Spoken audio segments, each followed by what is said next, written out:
Obstacles might rise. ಸಮಸ್ಯೆಗಳು ಬರಬಹುದು. You might face more challenges. ನೀವು ಬಹಳ ಸವಾಲುಗಳನ್ನು ಎದುರಿಸಬಹುದು. You might face more disappointment. ಅನೇಕ ನಿರಾಶೆಗಳನ್ನು ನೀವು ಅನುಭವಿಸಬಹುದು. But let your faith also arise. ನಿಮ್ಮ ನಂಬಿಕೆಯು ಕೂಡ ಎದ್ದೇಳಲಿ. I will not fear. ನಾನು ಭಯಪಡುವುದಿಲ್ಲ. I will trust you. ನಾನು ನಿನ್ನ ನಂಬುತ್ತೇನೆ. You will never let me down. ನಾನು ನಿನ್ನ ಕೆಳಗೆ ಹಾಕುವುದಿಲ್ಲ. Because you said, Lord, be strong and courageous. ಕರ್ತನೇ, ನೀನು ಹೇಳಿದೆಯ ಸ್ಥಿರಚಿತ್ತನಾಗಿರು, ಧೈರ್ಯದಿಂದಿರು. Today he tells us, show no fear, my young one. ನನ್ನ ಯೌವನ ಮಕ್ಕಳೇ, ನಾನು ನಿಮಗೆ ಯಾವ ಭಯವನ್ನು ತೋರಿಸುವುದಿಲ್ಲ ಎಂದು ಆತನು ನಮಗೆ ಹೇಳುತ್ತಾನೆ. I want you to show no fear. ನಾನು ನಿಮಗೆ ಯಾವ ಭಯವನ್ನು ತೋರಿಸುವುದಿಲ್ಲ. There was a friend in my class who was wearing headphones. ನನ್ನ ತರಗತಿಯಲ್ಲಿ ಒಬ್ಬ ಸ್ನೇಹಿತನಿದ್ದನು. ಅವನು headphone ಹಾಕಿಕೊಂಡಿದ್ದನು. And he was humming one song, so I went near to listen what he's doing. ಒಂದು ಹಾಡನ್ನು ಗುನುಗುತ್ತಿದ್ದನು. ಅದನ್ನು ಕೇಳುವುದಕ್ಕೆ ಆತನ ಸಮೀಪಕ್ಕೆ ನಾನು ಹಾದು ಹೋದೆನು. No fear. ಯಾವ ಭಯವಿಲ್ಲ. Destination darkness. ಕತ್ತಲೆ ಗುರಿ ಮುಟ್ಟುವ ಸ್ಥಳ. I sing, boy, you know Jesus, what are you singing? ಸಹೋದರ, ನಿನಗೆ ಯೇಸು ಗೊತ್ತು, ನೀನು ಏನು ಹಾಡುತ್ತಾ ಇದೀಯ ಎಂದು ಕೇಳಿದೆನು. Singing out of pitch so confidently. ಬಹಳ ನಿಶ್ಚಯದಿಂದ ಹಾಡುತ್ತಿದ್ದನು. Destination darkness. ಕತ್ತಲೆ ಮುಟ್ಟುವ ಸ್ಥಳನ. He said, oh, but the song is so sweet, bro. ಸಹೋದರ, ಈ ಗೀತೆ ತುಂಬಾ ಸುಂದರವಾಗಿದೆ. So nice, you listen. ಕೇಳುವುದಕ್ಕೆ ಸುಂದರವಾಗಿದೆ. Keep your darkness with you. ನಿಮ್ಮ ಕತ್ತಲೆಯು ನಿಮ್ಮೊಂದಿಗಿರಲಿ. Don't pull me also. ನನ್ನನ್ನು ಎಳೆಯಬೇಡ. Sometimes we don't know what we're singing and walking into. ನಾವು ಏನನ್ನು ಹಾಡುತ್ತಿದ್ದೇವೆ ಎಂದು ನಮಗೆ ಕೆಲವು ಸಾರಿ ಗೊತ್ತಿಲ್ಲ. You have to be careful with the music we listen to. ನಾವು ಎಂಥ ಸಂಗೀತವನ್ನು ನಾವು ಕೇಳುತ್ತಿದ್ದೇವಲ್ಲವೇ. That song was so nice to hear. ಆ ಗೀತೆ ಕೇಳುವುದಕ್ಕೆ ಸುಂದರವಾಗಿತ್ತು. Let's see what we're singing. ಆದರೆ ಅದನ್ನು ಏನು ಹಾಡುತ್ತಾ ಇದ್ದೇನೆಂತ ಕೇಳಿ. But today God says, show no fear. ಎಂದು ದೇವರು ಹೇಳುತ್ತಾನೆ, ನಾನು ಭಯ ತೋರಿಸುವುದಿಲ್ಲ. I know you are not going to be able to do that by yourself. ನಿಮ್ಮನ್ನು ನೀವೇ ಅದನ್ನು ಮಾಡುವುದಕ್ಕೆ ನೀವು ಹೋಗುತ್ತಿಲ್ಲ. I will strengthen you so that you show no fear in this world. ಈ ಲೋಕದಲ್ಲಿ ನಾನು ನಿಮ್ಮನ್ನು ಬಲಗೊಳಿಸುತ್ತೇನೆ, ನೀವು ಭಯಪಡುವುದಿಲ್ಲ. My son, my daughter, having my name, should never fear. ನನ್ನವರೆಂದು ಹೆಸರುಗೊಂಡ ನನ್ನ ಮಗಳು, ನನ್ನ ಮಗನು ಯಾವತ್ತೂ ಭಯಪಡಬೇಕಾಗಿಲ್ಲ. When I, the King of Kings, am with my son, my daughter. ನಾನು ರಾಜಾದಿರಾಜನು, ನನ್ನ ಮಗಳ ಜೊತೆಗೆ ನಾನಿದ್ದೇನೆ. Why do they fear? ಯಾಕೆ ನೀನು ಭಯಪಡುತ್ತೀಯ? So he said to Joshua in Joshua 1:7. ಯೆಹೋಶುವನಿಗೆ 1:7 ಯೆಹೋಶುವನಿಗೆ ಕರ್ತನು ಹೇಳುತ್ತಾನೆ. If you read the first chapter, he says again and again and again the same thing. ಮೊದಲನೇ ಅಧ್ಯಾಯದಲ್ಲಿ ನೋಡುವಾಗ ಮತ್ತೆ ಅದನ್ನೇ ಕರ್ತನು ಹೇಳುತ್ತಾನೆ. Joshua, ಯೆಹೋಶುವನೇ, be strong. ನೀನು ಸ್ಥಿರಚಿತ್ತನಾಗಿರು. Be courageous. ಧೈರ್ಯವಂತನಾಗಿರು. Be strong. ನೀವು ಬಲವುಳ್ಳವನಾಗಿರು. Be courageous. ಧೈರ್ಯವಾಗಿರು. This is what he's telling you. ಅದನ್ನೇ ಆತನು ಇಂದು ಹೇಳುತ್ತಿದ್ದಾನೆ ನಿನಗೆ. Don't be a weak person. ನೀನು ಬಲಹೀನನಾಗಿರಬೇಡ. Show no fear. ಭಯಪಡದಿರು. Be strong and courageous, having me in you. ನಾನು ನಿನ್ನೊಳಗಿದ್ದೇನೆ, ಭಯಪಡದಿರು, ಸ್ಥಿರಚಿತ್ತನಾಗಿರು. And then he says in that verse, ಆ ವಾಕ್ಯದಲ್ಲಿ ಆತನು ಮತ್ತೆ ಹೇಳುತ್ತಾನೆ, be careful to obey all my laws. ನನ್ನ ಎಲ್ಲ ಆಜ್ಞೆಯನ್ನು ಕೈಕೊಂಡು ನಡಿ. Do not turn from it to the right or to the left. ಅದನ್ನು ಬಿಟ್ಟು ಎಡಕ್ಕಾದರೂ ಬಲಕ್ಕಾದರೂ ಹೋಗಬೇಡ. Be careful to obey all what I tell you.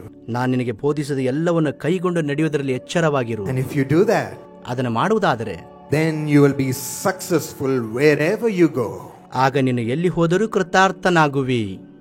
Oh my son, you will be successful wherever you go. ನನ್ನ ಮಗನೇ, ನೀನು ಎಲ್ಲಿ ಹೋದರೂ ಕೂಡ ನೀನು ಸಫಲನಾಗುವಿ. So my daughter, be careful to listen and be careful to obey whatever I tell you. ನನ್ನ ಮಗಳೇ, ನಾನು ಹೇಳಿದೆಲ್ಲವನ್ನು ಕೈಗೊಂಡು ನಡೆಯುವುದರಲ್ಲಿ ನೀನು ಬಹಳ ಎಚ್ಚರವಾಗಿರು. That's all you need to fear to do. ಆ ರೀತಿಯಲ್ಲಿಯೇ ನೀನು ಭಯಪಡಬೇಕಾಗಿರುವುದು. Yes, I'm going to be leading you from today personally, he says. ಆತನು ವೈಯಕ್ತಿಕವಾಗಿ ನಾನು ನಿನಗೆ ನಡೆಸುತ್ತೇನೆ ಎಂದು ಕರ್ತನು ನಿನಗೆ ಹೇಳುತ್ತಾನೆ. Isn't that exciting? ಅದು ಒಳ್ಳೆಯದಲ್ಲವೇ? So grab on to him. ಆತನ ಬಳಿಗೆ ಬನ್ನಿರಿ. Ask him, Lord, what do you have for me today? ಇಂದು ನನಗೋಸ್ಕರ ಏನಿಟ್ಟಿದೆಯೇ ಎಂದು ಕರ್ತನಿಗೆ ಕೇಳಿರಿ. Lord, I'm going to college. What are you going to do through me today? ಕರ್ತನೇ, ನಾನು ಕಾಲೇಜ್ ಹೋಗ್ತಾ ಇದ್ದೇನೆ, ನನಗೆ ಏನು ನೀನು ಹೇಳುತ್ತೀಯ? Lord, I'm going to talk to my parents. What should I tell them? ನನ್ನ ತಂದೆ ತಾಯಿಗೆ ನಾನು ಮಾತನಾಡುತ್ತೇನೆ, ಏನು ಹೇಳುತ್ತೀಯ? Every single thing depend on Him. ಎಲ್ಲ ಪ್ರತಿಯೊಂದು ವಿಷಯಕ್ಕೆ ಆತನ ಮೇಲೆ ಆಧಾರಗೊಳ್ಳಿರಿ. But be careful to listen to His voice through the Word of God in the morning. ಮುಂಜಾನೆ ವೇಳೆಯಲ್ಲಿ ಆತನ ವಾಕ್ಯದ ಮೂಲಕವಾಗಿ ಆತನ ಧ್ವನಿಯನ್ನು ಆಲಿಸುವುದಕ್ಕೆ ಎಚ್ಚರವಾಗಿರಿ. That's the word that unlocks the voice of God in our heart. ನಮ್ಮ ಜೀವಿತದಲ್ಲಿ ಅದೇ ದೇವರ ಧ್ವನಿಯಾಗಿ ನಮ್ಮ ಬಳಿಗೆ ಅದು ಬರುತ್ತದೆ. God makes a relationship with us that day. ಅಂದಿನಿಂದ ದೇವರು ನಮ್ಮೊಂದಿಗೆ ಒಂದು ಸಂಬಂಧವನ್ನು ಸ್ಥಿರ ಮಾಡುತ್ತಾನೆ. Keep listening to my voice, He says. ನನ್ನ ಧ್ವನಿಯನ್ನು ಕೇಳಿರಿ ಎಂದು ಕೇಳುತ್ತಾನೆ. And I'll make you successful wherever you go. ನೀನು ಎಲ್ಲೇ ಹೋದರೂ ನಿಮ್ಮನ್ನು ಸಫಲರನ್ನಾಗಿ ಮಾಡುತ್ತೇನೆ. And automatically, Joshua, you will be strong and courageous. ಯೆಹೋಶುವನೇ, ನೀನು ಧೈರ್ಯವಾಗಿರುತ್ತೀಯ, ಸ್ಥಿರವಾಗಿರುತ್ತೀಯ. Because you're not listening to a shaky voice. ನೀನು ಒಂದು ನಡುಗುವ ಧ್ವನಿಯನ್ನು ನೀನು ಕೇಳುತ್ತಿಲ್ಲ. You're not listening to bad news. ನಾನು ಒಂದು ಕೆಟ್ಟ ಸುದ್ದಿಯನ್ನು ಕೇಳುತ್ತಿಲ್ಲ. You're not listening to what will kill you. ನಿನ್ನನ್ನು ಕೊಲ್ಲುವ ವಿಷಯವನ್ನು ನೀನು ಕೇಳುತ್ತಿಲ್ಲ. You're listening to the voice of life. ಜೀವ ಕೊಡುವ ದೇವರ ಧ್ವನಿ ಕೇಳುತ್ತಿದ್ದೀಯ. And so we say no fear. ಅದಕ್ಕಾಗಿ ಆತನು ಹೇಳುತ್ತಿದ್ದಾನೆ, ಭಯಪಡುವ ಅವಶ್ಯಕತೆ ಇಲ್ಲ. Destination eternal life with Jesus. ಆ ಮುಟ್ಟುವ ಸ್ಥಳ ಅದು ನಿತ್ಯ ಜೀವ ನಿನ್ನೊಂದಿಗಿದೆ. God is going to drive away every place of fear within us. ನಮ್ಮ ಜೀವಿತದಲ್ಲಿ ಇರುವ ಎಲ್ಲ ಭಯವನ್ನು ಕರ್ತನು ದೂರ ಮಾಡುತ್ತಿದ್ದಾನೆ. God is saying again and again today. ಇಂದು ಆತನು ದೇವರು ಮತ್ತೆ ಮತ್ತೆ ಹೇಳುತ್ತಿದ್ದಾನೆ, Be strong. ಧೈರ್ಯವಾಗಿ. You are my son. ನೀನು ನನ್ನ ಮಗನು. You are my daughter. ನೀನು ನನ್ನ ಮಗಳು. You have me on your side. ನಿನ್ನ ಪಕ್ಷದಲ್ಲಿ ನಾನಿದ್ದೇನೆ. Be courageous. ಧೈರ್ಯವಾಗಿರು. Stand firm. ಸ್ಥಿರಚಿತನಾಗಿರು. And see the deliverance that I give you. ನಾನು ಕೊಡುವ ಬಿಡುಗಡೆಯನ್ನು ನೀನು ನೋಡು. Stand firm. ಸ್ಥಿರಚಿತನಾಗಿರು. And see the wonders that I do for you. ನಿನಗೋಸ್ಕರ ನಾನು ಅದ್ಭುತಗಳನ್ನು ಮಾಡುತ್ತೇನೆ. He is a mighty God. ಆತನು ಅದ್ಭುತ ದೇವರು. Ever let your heart forget that. ಓ, ನಿನ್ನ ಹೃದಯ ಬೀಳುವಂತೆ ಅದನ್ನು ಮಾಡುವುದಿಲ್ಲ. So what do we do in the face of such fear? ಅಂತ ಭಯವು ಬರುವಾಗ ನಮ್ಮ ಜೀವಿತದಲ್ಲಿ ಏನು ಮಾಡುತ್ತೇವೆ? Firstly, we fear for our future because of the obstacles we face. ನಮ್ಮ ಎದುರುಗಡೆ ಇರುವಂತ ಅಡೆತಡೆಗಳನ್ನು ನೋಡಿ ನಮ್ಮ ಭವಿಷ್ಯದ ಕುರಿತಾಗಿ ನಾವು ಯಾವಾಗಲೂ ಭಯಪಡುವಂತವರಾಗಿದ್ದೇವೆ. Yes, we face many obstacles in life. ನಮ್ಮ ಜೀವಿತದಲ್ಲಿ ಎಷ್ಟೋ ಅಡೆತಡೆಗಳನ್ನು ನಾವು ಎದುರಿಸುತ್ತೇವೆ. Psalm 34:10 talks about this. ಕೀರ್ತನೆ 34:10 ನೋಡುತ್ತೇವೆ. The young lions suffer want and hunger. ಪ್ರಾಯದ ಸಿಂಹಗಳಾದರೂ ಹೊಟ್ಟೆಗಿಲ್ಲದೆ ಹಸಿದಾವು. The young lions are suffering in lack. ಪ್ರಾಯದ ಸಿಂಹಗಳಾದರೂ ಹೊಟ್ಟೆಗಿಲ್ಲದೆ ಹಸಿದಾವು. They are hungry. ಅವು ಹಸಿದವುಗಳಾಗಿವೆ. They don't have what they need. ಅವಕ್ಕೆ ಏನು ಬೇಕೋ ಸಿಗುವುದಿಲ್ಲ.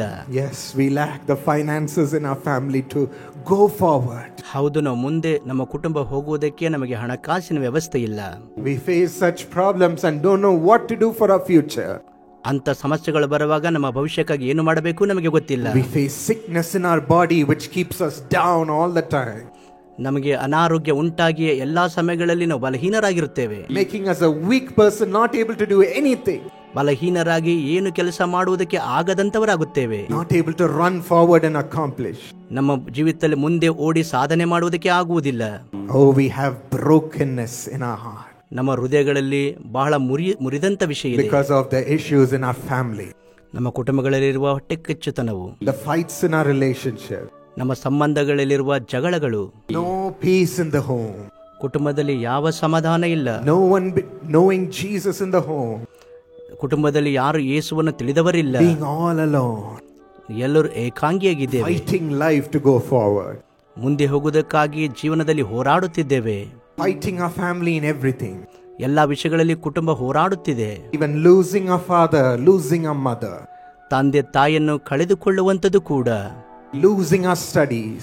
ನಮ್ಮ ವಿದ್ಯಾಭ್ಯಾಸವನ್ನು ಕಳೆದುಕೊಳ್ಳುವುದು. Losing to a sinful life. ಆತ್ಮಿಕ ಜೀವಿತವನ್ನು ಕೂಡ ಕಳೆದುಕೊಳ್ಳುವಂಥದ್ದು. Not able to conquer these obstacles. ಈ ಎಲ್ಲ ಅಡೆತಡೆಗಳನ್ನು ಜಯಿಸುವುದಕ್ಕೆ ಆಗುತ್ತಿಲ್ಲ. And so we sit with fear about our future. ನಮ್ಮ ಭವಿಷ್ಯದ ಕುರಿತಾಗಿ ಚಿಂತೆಗೊಳಗಾಗಿ ಕೂತುಕೊಳ್ಳುತ್ತೇವೆ. What can I do to overcome these challenges? ಈ ಎಲ್ಲ ಸವಾಲುಗಳನ್ನು ಹೇಗೆ ನಾನು ಎದುರಿಸಬೇಕು? They're going to swallow me whole. ಅವು ಜೀವಂತವಾಗಿ ನನಗೆ ನುಂಗಿ ಬಿಡುತ್ತವೆ. I can't put a foot forward. I'm trembling. ನನ್ನನ್ನು ಹೆಜ್ಜೆ ಮುಂದೆ ಇಟ್ಟು ಮುಂದೆ ಹೋಗುವುದಕ್ಕೆ We have ಆಗುತ್ತಿಲ್ಲ. no hope. ನನಗೆ ಯಾವ ನಿರೀಕ್ಷೆ ಇಲ್ಲ. We fear that we have come to an end because of these obstacles. ನಾವೊಂದು ಮುಕ್ತಾಯಕ್ಕೆ ಬಂದಿದ್ದೇವೆ ಎಂದು ನಮಗೆ ಯಾವಾಗಲೂ ಅನಿಸುವಂತದ್ದಾಗಿದೆ. But the disciples of Jesus one time were traveling in a boat. ಯೇಸು ಕ್ರಿಸ್ತನ ಶಿಷ್ಯರು ಒಂದು ಸಾರಿ ದೋಣಿಯಲ್ಲಿ ಅವರು ಸಂಚರಿಸುತ್ತಿದ್ದರು. And a storm suddenly hit the boat. ಒಂದು ದೊಡ್ಡ ಬಿರುಗಾಳಿ ದೋಣಿಗೆ ಎದುರಾಗಿ ಹೊಡೆಯಿತು. Like that the disciples would have been shouting, Jesus! ಅದೇ ರೀತಿಯಾಗಿ ಶಿಷ್ಯರು ಕೂಗಿರಬಹುದು, ಯೇಸುವೆ ನೀನು ಎಲ್ಲಿದ್ದೀಯಾ? We're going to die. ನಾವು ಸಾಯುತ್ತಿದ್ದೇವೆ. Storm is going to smash the boat. ಓ ನಮ್ಮ ದೋಣಿ The waves ಹಾಳಾಗುತ್ತಿದೆ. are going to push us in the water. ಅಲೆಗಳು ನಮ್ಮನ್ನು ಮುಳುಗಿಸುತ್ತಿವೆ. Mummy! ತಾಯಿಯೇ, Thank God that in the midst of this, Jesus mercifully rose up. ಇದರ ಮಧ್ಯದಲ್ಲಿ ಯೇಸು ಅಲ್ಲಿ ಅದ್ಭುತವಾಗಿ ಎದ್ದರು. He heard his name ಅವರು and he ಹೇಳಿದರು. came. ಅಲ್ಲಿ ಬಂದು He looked at them ಅದನ್ನು ನೋಡಿ so pitifully. Oh men, ಓ ಮನುಷ್ಯರೇ, men of little faith, ಚಿಕ್ಕ ನಂಬಿಕೆ ಉಳ್ಳವರೇ, why are you afraid? ಯಾಕೆ ನೀವು ಭಯಪಡುತ್ತೀರಾ? Why do you fear and shake? ನೀವು ಯಾಕೆ ಭಯಪಟ್ಟು ನಡುಗುತ್ತೀರಾ? Where is your faith? ನಿಮ್ಮ ನಂಬಿಕೆಯು ಎಲ್ಲಿದೆ? He went forward to just calm the storm with one word. ಆತನು ಮುಂದೆ ಹೋಗಿ ಒಂದೇ ಮಾತಿನಿಂದ ಸಮುದ್ರದ ಗಾಳಿಯನ್ನು ಶಾಂತಪಡಿಸಿದನು. Commanded it to be still. ಓ ಅದು ಶಾಂತವಾಗಿರುವುದಕ್ಕೆ And ಆಜ್ಞಾಪಿಸಿದನು. the storms obeyed. ಆ ಬಿರುಗಾಳಿಯು What a ಕೇಳಲ್ಪಟ್ಟಿತು. mighty God we have. ಎಂತ ಬಲವುಳ್ಳ ದೇವರು ನಮಗಿದ್ದಾರೆ. Believe, my friend. ನನ್ನ ಮಗನೇ ನಂಬು, Believe in Him. ಆತನಲ್ಲಿ ನಂಬಿಕೆ ಇಡಿ. Men and women of little faith, ಪುರುಷ ಸ್ತ್ರೀಯರೇ, ಚಿಕ್ಕ ನಂಬಿಕೆ ಉಳ್ಳವರೇ, rise up in faith and believe in Him. ಆತನ ನಂಬಿಕೆ ಉಳ್ಳವರಾಗಿ ನಂಬಿಕೆಯಲ್ಲಿ ಎದ್ದೇಳಿರಿ. Believe can bring the power of God. ಆತನ ಶಕ್ತಿನ ತರುವುದಕ್ಕಾಗಿ ನಂಬಿರಿ ಮಾಡ್ತಾನೆ. And never lose that belief in life. ಅಂತ ಒಂದು ಆ ಜೀವಿತ ಕಳೆದುಕೊಳ್ಳುವುದಿಲ್ಲ. Obstacles might rise. ಸಮಸ್ಯೆಗಳು ಬರಬಹುದು. You might face more challenges. ನೀವು ಬಹಳ ಸವಾಲುಗಳನ್ನು ಎದುರಿಸಬಹುದು. You might face more disappointment. ಅನೇಕ ನಿರಾಶೆಗಳನ್ನು ನೀವು ಅನುಭವಿಸಬಹುದು. But let your faith also arise. ನಿಮ್ಮ ನಂಬಿಕೆಯು ಕೂಡ ಎದ್ದೇಳಲಿ.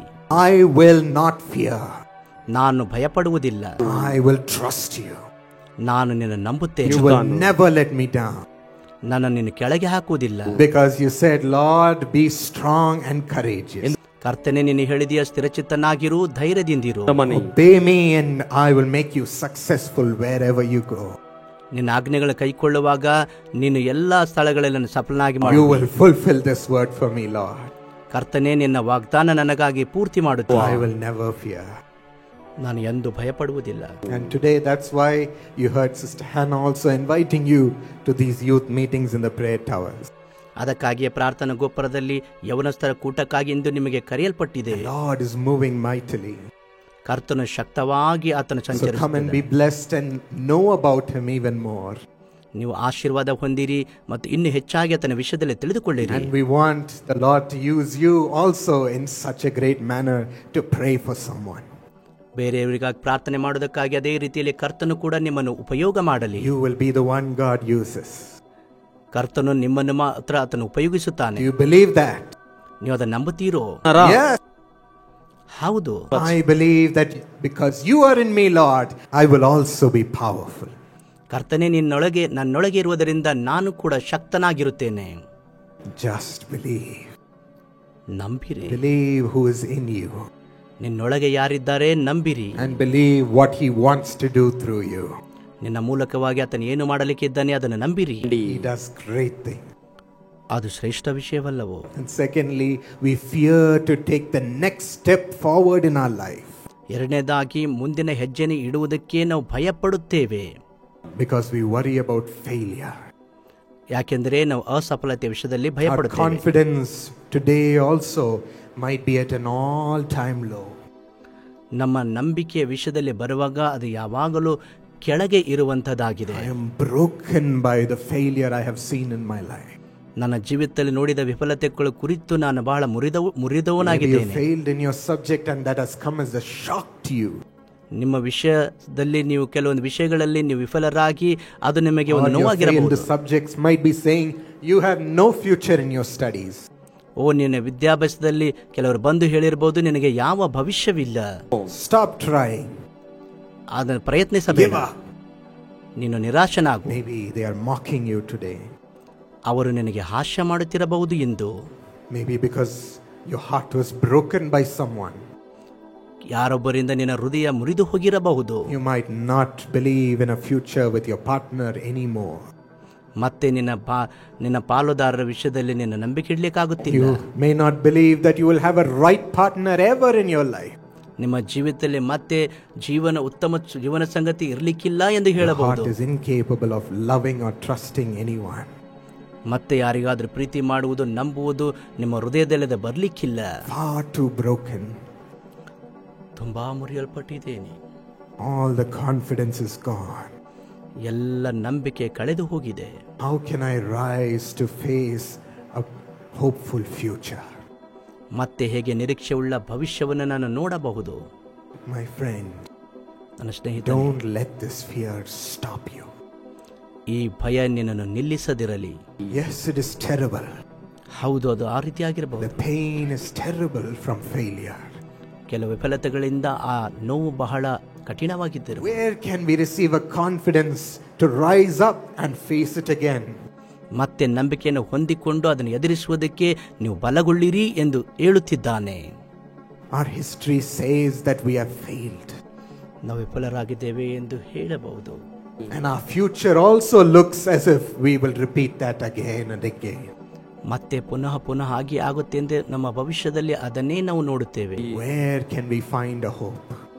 ಎಲ್ಲಿ ನಾವು ನಿರೀಕ್ಷೆಯನ್ನು ನೋಡುತ್ತೇವೆ?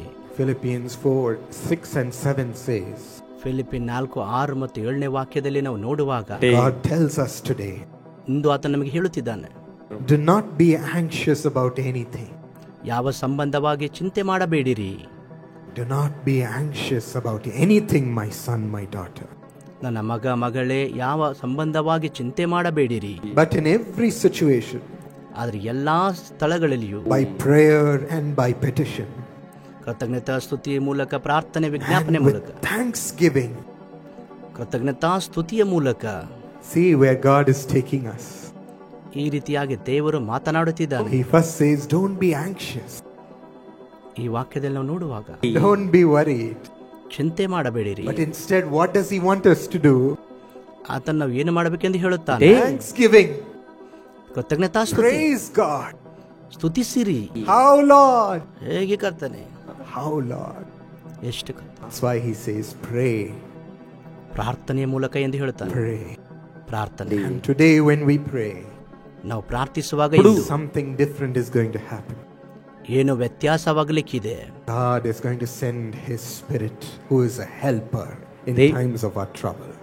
ಆತನು ತನ್ನ ಆತ್ಮವನ್ನು, ನಮಗೆ ಸಹಾಯಕನಾಗಿರುವ ಆತ್ಮನನ್ನು ನಮ್ಮ ಬಳಿಗೆ ಕಳುಹಿಸುತ್ತಾನೆ. He strengthens us in the moment of our weakness. ನಮ್ಮ ಬಲಹೀನತೆಯಲ್ಲಿ ಆತನು ನಮ್ಮನ್ನು ಎಲ್ಲಾ ರೀತಿಯಲ್ಲಿ ಬಲಪಡಿಸುತ್ತಾನೆ. He is going to rise up in the time of our prayer. ನಮ್ಮ ಪ್ರಾರ್ಥನೆಯ ಸಮಯದಲ್ಲಿ ಆತನು ಎದ್ದೇಳುತ್ತಾನೆ. And he fills us with great joy. ಇದು ಆನಂದದೊಡನೆ ನಾವು ಹೇಳೋಣವೇ? Ununderstandable joy. ಅದು ತಿಳಿದೇ ಇರುವಂತ ಆನಂದ. And this verse says, and a peace of God which transcends all understanding. ಈ ವಾಕ್ಯ ಹೇಳುತ್ತೆ, ಎಲ್ಲಾ ಗ್ರಹಿಕೆಯನ್ನು ಮೀರುವಂತ ದೈವ ಶಾಂತಿಯು will guard our hearts, will guard our minds in Christ Jesus. ನಮ್ಮ ಹೃದಯಗಳನ್ನು, ಯೋಚನೆಗಳು ಕ್ರಿಸ್ತ ಯೇಸುವಿನಲ್ಲಿ ನಮ್ಮನ್ನು ಕಾಯುವುದು. This is the work of the Spirit of God. ಇದು ದೇವರ ಆತ್ಮನ ಕಾರ್ಯವಾಗಿದೆ. He is our helper. ಆತ ನಮ್ಮ ಸಹಾಯಕ, our friend, ನನ್ನ ಸ್ನೇಹಿತನೇ, who brings the nature of Jesus into us. ನಿಮ್ಮ ಜೀವಿತದಲ್ಲಿ ಯೇಸುವಿನ ಸ್ವಭಾವ ಬರುವುದಕ್ಕಾಗಿ, and with that great joy, ಅಂತ ದೊಡ್ಡ ಆನಂದದೊಂದಿಗೆ, with that great peace, ಆ ದೊಡ್ಡ ಸಮಾಧಾನದೊಂದಿಗೆ you will praise him. ಅದನ್ನು ತುಂಬಿಸುತ್ತಾನೆ. Without your knowledge and without understanding why, praise him. ಯಾವ ತಿಳುವಳಿಕೆ ಇಲ್ಲದೆ, ಯಾವ ಗ್ರಹಿಕೆ ಇಲ್ಲದೆ ಹೇಗೆ you will thank him, ಆತನನ್ನು ನೀವು ಸ್ತುತಿಸ್ತೀರಿ, because he will make your heart bold. ನಿಮ್ಮ ಹೃದಯವನ್ನು ಆತನ ಧೈರ್ಯವಾಗಿ ಮಾಡುತ್ತಾನೆ. I have your future in my hand. ನಿಮ್ಮ ಭವಿಷ್ಯವು ನನ್ನ ಕೈಯಲ್ಲಿದೆ. Don't cry anymore, my child. ನನ್ನ ಮಗನೇ, ನೀನು ಹೆಚ್ಚಾಗಿ ಪ್ರಯತ್ನಿಸಬೇಡ. I will make you rise up. ನಿನ್ನನ್ನು ಎದ್ದೇಳುವಂತೆ ನಾನು ಮಾಡುತ್ತೇನೆ. Daniel also faced this fear. ದಾನಿಯೇಲನು ಕೂಡ ಇದೇ ಭಯವನ್ನು ಎದುರಿಸಿದನು. He was a wise man in the court of the king. ರಾಜನ ಅರಮನೆಯಲ್ಲಿ ಆತನು There ಜ್ಞಾನಿಯಾಗಿದ್ದನು. were many such wise men. ಅಲ್ಲಿ ಅನೇಕ ಜ್ಞಾನಿಗಳಿದ್ದರು. The king got a dream one day. ಒಂದು ದಿವಸ ರಾಜನಿಗೆ ಕನಸು ಬಿತ್ತು. And he said, all you wise men will be killed if you cannot explain this dream to me. ಈ ಕನಸು ನೀವು ನನಗೆ ತಿಳಿಯಪಡಿಸಿದ್ದರೆ ಎಲ್ಲ ಜ್ಞಾನಿಗಳೇ ನಿಮ್ಮನ್ನು ನಾಶಪಡಿಸುತ್ತೇನೆ. Because you are the wise men in my nation, you should be able to explain. ನನ್ನ ರಾಷ್ಟ್ರದಲ್ಲಿ ನೀವೇ ಜ್ಞಾನಿಗಳಾಗಿದ್ದೀರಾ, ನೀವು ಅದನ್ನು ವಿವರಿಸಬೇಕು. Everyone were afraid. ಎಲ್ಲರೂ ಬಹಳ ಭಯಪಟ್ಟರು. Daniel was afraid. ದಾನಿಯೇಲನು ಭಯಪಟ್ಟನು. He went and prayed with his friend. ಆತನ ಸ್ನೇಹಿತರೊಂದಿಗೆ ಆತನು ಹೋಗಿ ಪ್ರಾರ್ಥಿಸಿದ. And he got a peace and he slept. ಆತನು ಸಮಾಧಾನ ಹೊಂದಿ ನಿದ್ದೆಯನ್ನು ಮಾಡಿದನು. What happened that night? ಆ ರಾತ್ರಿಯಲ್ಲಿ ಏನು ನಡೆಯಿತು? God opened the eyes of Daniel. ದಾನಿಯೇಲನ ಕಣ್ಣುಗಳು ಆತನ ತೆರೆದನು. He saw the king's dream. ಆತನು ರಾಜನ ಕನಸನ್ನು ನೋಡಿದನು. And he saw what God had kept in store for the king. ಆ ರಾಜನಿಗಾಗಿ ಕರ್ತನು ಏನನ್ನು ಇಟ್ಟಿದನು ಎಂಬುದನ್ನು ನೋಡಿದನು. The meaning of that dream. ಆ ಕನಸಿನ ಅರ್ಥವನ್ನು. Daniel praised God and ran to the king. ದೇವರಿಗೆ ಸ್ತುತಿಸಿ ರಾಜನ ಬಳಿಗೆ ದಾನಿಯೇಲನು ಓಡಿ ಹೋಗುತ್ತಾನೆ. As he began to explain each part of the king's dream and what were the plans of God for him. ದೇವರ ಯೋಜನೆಯನ್ನು, ಆ ಕನಸಿನ ಎಲ್ಲ ಭಾಗದ ಅರ್ಥವನ್ನು ಆತನು ಹೇಳುವುದಕ್ಕೆ ಪ್ರಾರಂಭಿಸಿದನು. King could not believe. ರಾಜನಿಗೆ ನಂಬಲಿಕ್ಕಾಗಲಿಲ್ಲ. Such wisdom. ಆಶ್ಚರ್ಯಪಟ್ಟನು. Your God is the God of God. ಓ, ನಿಮ್ಮ ದೇವರು ದೇವರಿಗೆ ದೇವರನ್ನು. He knelt down before Daniel. ದಾನಿಯೇಲನ ಮುಂದೆ ಆತನ ಕರಗಿ ಹೋದನು. A mighty king ಶಕ್ತಿಶಾಲಿಯಾದ ರಾಜನು brought to his knee. ಒಳಕಾಲೂರಲ್ಪಟ್ಟನು. Why do we need to fear the threats of death, my friends? ನನ್ನ ಸ್ನೇಹಿತರೆ, ಮರಣ ಭಯವನ್ನು ಏಕೆ ನಾವು ಭಯಪಡಬೇಕು? Don't you know that your God has beaten death and has resurrected and come to life? ನಿಮಗೆ ಗೊತ್ತಿಲ್ಲವೋ, ಮರಣವನ್ನು ಸೋಲಿಸಿ ಆತನು ಪುನರುತ್ಥಾನ ಹೊಂದಿ ಎದ್ದು ಬಂದಿದ್ದಾನೆ. He says, I am the resurrection and life. ನಾನೇ ಪುನರುತ್ಥಾನವೂ ಜೀವವೂ ಆಗಿದ್ದೇನೆ ಎಂದು ಹೇಳುತ್ತಾನೆ. I am able to resurrect your life. ನಿಮ್ಮ ಜೀವಿತವನ್ನು ಪುನರುತ್ಥಾನಗೊಳಿಸುವುದಕ್ಕೆ ಶಕ್ತನಾಗಿದ್ದೇನೆ. His wisdom is great. ಆತನ ಜ್ಞಾನವು ಶ್ರೇಷ್ಠವಾಗಿದೆ. His power is unmatched. ಆತನ ಬಲವು ಬಹಳ ಉಳ್ಳದಾಗಿದೆ. And he is a mighty God whom every name fears and acknowledges. ಆತನು ಬಹಳ ಬಲವುಳ್ಳ ದೇವರು. ಎಲ್ಲ ಮೊಳಕಾಲು ಆತನ ಮುಂದೆ ಊರಲ್ಪಡುತ್ತದೆ. Every knee bows before his name. ಆತನ ಹೆಸರಿನ ಮುಂದೆ ಎಲ್ಲ ಮೊಳಕಾಲುಗಳು ಊರಲ್ಪಡುತ್ತವೆ. When we pray, ನಾವು ಪ್ರಾರ್ಥಿಸುವಾಗ God has a vision to show you. ದೇವರು ನಿಮಗೆ ದರ್ಶನವನ್ನು ತೋರಿಸುತ್ತಾನೆ. Just like he uplifted me. ಯಾವ ರೀತಿ ನನಗೆ ಎತ್ತಿದನು, just like he has uplifted Daniel. ದಾನಿಯೇಲನನ್ನು ಎತ್ತಿದ ಹಾಗೆಯೇ said, this is the way forward. ಓ, ಇದೇ ಮುಂದಿನ ನಿಮಗಿರುವ ದಾರಿ. That voice will guide you to your future. ನಿಮ್ಮ ಭವಿಷ್ಯಕ್ಕೆ ಆತನು ನಿಮ್ಮ ನಡೆಸುತ್ತಾನೆ. And the Spirit of God will lead you. ದೇವರ ಆತ್ಮನು ನಿಮ್ಮ ನಡೆಸುತ್ತಾನೆ. He is a great friend. ನನಗಾಗಿ ಆತನು ಶ್ರೇಷ್ಠನಾಗಿದ್ದಾನೆ. Our hearts become filled with peace. ಆತನ ಸಮಾಧಾನದಿಂದ ನಮ್ಮ ಹೃದಯಗಳು ತುಂಬುತ್ತವೆ. And out of peace, God's ways are revealed. ಆ ಸಮಾಧಾನದಿಂದ ದೇವರ ದಾರಿಗಳು ಸುಗಮವಾಗುತ್ತವೆ. Because when you have fear, you can never hear the voice of God. ನೀವು ಭಯದಲ್ಲಿರುವಾಗ ದೇವರ ಧ್ವನಿಯನ್ನು ಕೇಳಲಿಕ್ಕಾಗುವುದಿಲ್ಲ. You're not trusting him. ಆತನಲ್ಲಿ ನೀವು ನಂಬಿಕೆ ಇಡುತ್ತೀರಿ. You're afraid for your own life. ನಿಮ್ಮ ಜೀವಿತಕ್ಕಾಗಿ ನೀವು ಭಯಪಡುತ್ತಿದ್ದೀರಿ. You are trying to find your own way. ನಿಮ್ಮ ದಾರಿಯನ್ನು ನೀವು ಕಂಡುಹಿಡಿಯುತ್ತಿದ್ದೀರಿ. Why are you struggling by yourself? ನಿಮ್ಮನ್ನು ನೀವೇ ಯಾಕೆ ಹೋರಾಟ ಮಾಡಿರುವಿ? When you have someone great and ready to help you, ನಿಮಗೆ ಯಾರೊಬ್ಬ ಶ್ರೇಷ್ಠ ವ್ಯಕ್ತಿ ಸಹಾಯ ಮಾಡಲು ಇರುವಾಗ pray. ಪ್ರಾರ್ಥಿಸಿರಿ. It's hard to pray at that moment, ಆ ಸಮಯದಲ್ಲಿ ನೀವು ಪ್ರಾರ್ಥಿಸಬೇಕು. but immediately develop a habit to pray. ನೀವು ತಕ್ಷಣವಾಗಿ ಪ್ರಾರ್ಥಿಸುವುದಕ್ಕೆ ಕಲಿಯಿರಿ. Every day in the morning pray. ಪ್ರತಿದಿನ ಮುಂಜಾನೆ ಪ್ರಾರ್ಥಿಸಿರಿ. And peace will come and fill and guard your heart. ನಿಮ್ಮ ಹೃದಯದಲ್ಲಿ ದೇವ ಶಾಂತಿ ಬಂದು ನಿಮ್ಮನ್ನು ಕಾಪಾಡುತ್ತದೆ. No fear will be able to enter in. ಯಾವ ಭಯವು ನಿಮ್ಮಲ್ಲಿ ಪ್ರವೇಶ ಮಾಡುವುದಿಲ್ಲ. It will guard your heart, it will guard your mind and your thinking. ನಿಮ್ಮ ಹೃದಯಗಳನ್ನು, ಯೋಚನೆಗಳನ್ನು ಆತನು ಕಾಪಾಡಲಿ. You will not be able to listen to the thoughts of fear or to the thoughts of sin which brings fear. ಪಾಪ ಅಥವಾ ಭಯಕ್ಕೆ ಸಂಬಂಧಪಟ್ಟಂತ ಯಾವ ಯೋಚನೆಗಳಿಗೆ ನೀವು ಬಲಿಯಾಗುವುದಿಲ್ಲ. And out of peace, God's ways start becoming revealed to you. ಆ ಸಮಾಧಾನದಿಂದ ದೇವರ ಶಾಂತಿಯು ಅದು ಪ್ರಕಟವಾಗುತ್ತದೆ. Believe in the vision. ದರ್ಶನದಲ್ಲಿ ನಂಬಿಕೆ ಇಡಿರಿ. And every resource will flow to you. ಎಲ್ಲ ಮೂಲಗಳು ನಿಮ್ಮೊಂದಿಗೆ ಬರುತ್ತವೆ. And never worry about what people will think. ಜನರು ಏನು ಯೋಚಿಸುತ್ತಾರೆ ಎಂದು ಯೋಚನೆ ಮಾಡಬೇಡಿರಿ. All that pain of criticism and humiliation will kill your vision and kill your heart. ಆ ಎಲ್ಲ ಹಿಂಸೆಯ ನೋವುಗಳು, ಟೀಕೆಗಳು ನಿಮ್ಮ ದರ್ಶನವನ್ನು ಪೂರೈಸುತ್ತವೆ. Only think about what God will think. ದೇವರು ಏನು ಮಾಡಲಿಕ್ಕಿದ್ದಾನೆ ಎಂದು ಯೋಚಿಸಿರಿ. What He thinks about what I'm doing. ನಾನು ಏನು ಮಾಡುತ್ತಿದ್ದೇನೆಂದು ಆತನು ಏನು ಯೋಚಿಸುತ್ತಿದ್ದಾನೆ. Is He rejoicing over me? ಆತನು ಸಂತೋಷಿಸುವಾಗ, Is He happy? ಆತನು Is ಸಂತೋಷಿಸುವಾಗ, He coming with me? ನನ್ನೊಂದಿಗೆ ಆತನು ಬರುವಾಗ, What more do I want? ಅದಕ್ಕಿಂತ ಹೆಚ್ಚಿನದು ಏನು ಬೇಕು? You need nothing from man. ಮನುಷ್ಯನಿಂದ ನಿನಗೆ ಏನು ಬೇಡ. You are only here to give to every man. ಎಲ್ಲರಿಗೆ ಕೇಳುವುದಕ್ಕಾಗಿ ಅಲ್ಲ, out of the overflowing in you. ಅದು ನಿನ್ನೊಳಗೆ ಹರಿಯಲ್ಪಡುತ್ತಾ ಇರುವಾಗ It will be poured to every man. ಪ್ರತಿಯೊಬ್ಬರಿಗೂ ಅದು ಹರಿಯಲ್ಪಡುತ್ತದೆ. People ridicule Noah when God asked him to build a boat out of nowhere. ನೋಹನು ಒಂದು ನಾವೇನು ಕಟ್ಟು ಎಂದು ಹೇಳುವಾಗ ಜನರು ಆತನ ನೋಡಿ ಹಾಸ್ಯ ಮಾಡಿದರು. What are you building the boat for, old man? ಓ ವಯಸ್ಸಾದವನೇ, ಯಾಕೆ ಕಟ್ಟುತ್ತಿದ್ದೀಯ? Have you gone crazy finally? ಕೊನೆಯದಾಗಿ ಆತನು ಹುಚ್ಚನಾದನು ಎಂದು ಅಂದುಕೊಳ್ಳುತ್ತಿದ್ದರು. But he held on to that vision. ಆದರೆ ಆತನು ದರ್ಶನವನ್ನು ಹಿಡಿಕೊಂಡನು. And it saved him and his family and mankind. ಅದು ಅವನನ್ನು, ಅವನ ಕುಟುಂಬವನ್ನು, ಮನುಷ್ಯರನ್ನು ರಕ್ಷಿಸಲ್ಪಟ್ಟಿತ್ತು. That they were able to establish a holy generation. ಮತ್ತೆ ಒಂದು ಪರಿಶುದ್ಧ ಜನಾಂಗವನ್ನು ಅವರು ಸ್ಥಾಪಿಸಿದರು. A whole generation of man. ಓ ಮತ್ತೆ ಮಾನವ ಕುಲದ ಸಂತತಿ. His vision is big. ಆತನ ದರ್ಶನವು ಮುಟ್ಟುತ್ತದೆ. But it's so mysterious sometimes. ಕೆಲವು ಸಾರಿ ಅದು ಬಹಳ ರಹಸ್ಯವಾಗಿರುತ್ತದೆ. People cannot understand the vision given to you. ನಿನಗೆ ಕೊಡಲ್ಪಟ್ಟಂತ ದರ್ಶನ ಜನರು ಅರ್ಥ ಮಾಡಿಕೊಳ್ಳುವುದಕ್ಕೆ ಆಗುವುದಿಲ್ಲ. Even you cannot understand it sometimes. ಕೆಲವು ಸಾರಿ ನಾವು ಅದನ್ನು ಅರ್ಥ ಮಾಡಿಕೊಳ್ಳುವುದಕ್ಕೆ ಆಗುವುದಿಲ್ಲ. But that's what makes it unique. ಆ ರೀತಿಯಾಗಿ ಅದು ಒಂದು ಅದರ ಸ್ವಭಾವ ಆಗಿರುತ್ತೆ. That's what makes you unique. ಅದೇ ನಿನಗೆ ಒಂದು ವಿಶೇಷವಾಗಿ ಮಾಡಲ್ಪಟ್ಟಿರುತ್ತದೆ. He sends an exile from a kingdom back to that same kingdom in Moses to deliver slaves. ಯಾವ ರಾಜ್ಯದಲ್ಲಿ ಎಬ್ಬಿಸಲ್ಪಟ್ಟಿದ್ದನೋ ಅದೇ ರಾಜ್ಯಕ್ಕೆ ಹಿಂತಿರುಗಿ ಇಸ್ರಾಯೇಲ್ ಜನರನ್ನು ಬಿಡಿಸುವುದಕ್ಕೆ ಮೋಶೆಯನ್ನು ಆತನು ಮೇಲೆತ್ತುತ್ತಾನೆ. He sends a little young boy to slay a big giant. ಆತನು ಒಂದು ಚಿಕ್ಕ ಬಾಲಕನನ್ನು ಒಂದು ದೊಡ್ಡ ಕಾರ್ಯ ಮಾಡುವುದಕ್ಕಾಗಿ ಆತನು ಕಳುಹಿಸುತ್ತಾನೆ. And he asks and receives 5 loaves and 2 fish to feed 5,000 people. 5 ರೊಟ್ಟಿ 2 ಮೀನುಗಳು 5,000ಕ್ಕಿಂತ ಹೆಚ್ಚು ಜನರನ್ನು ಊಟ ಮಾಡುವುದಕ್ಕೆ ಆತನು ಅದನ್ನು ಉಪಯೋಗಿಸುತ್ತಾನೆ. His ways are mysterious. ಓ ಆತನ ದಾರಿಗಳು ರಹಸ್ಯವಾಗಿವೆ. But what comes out of you will be humongous.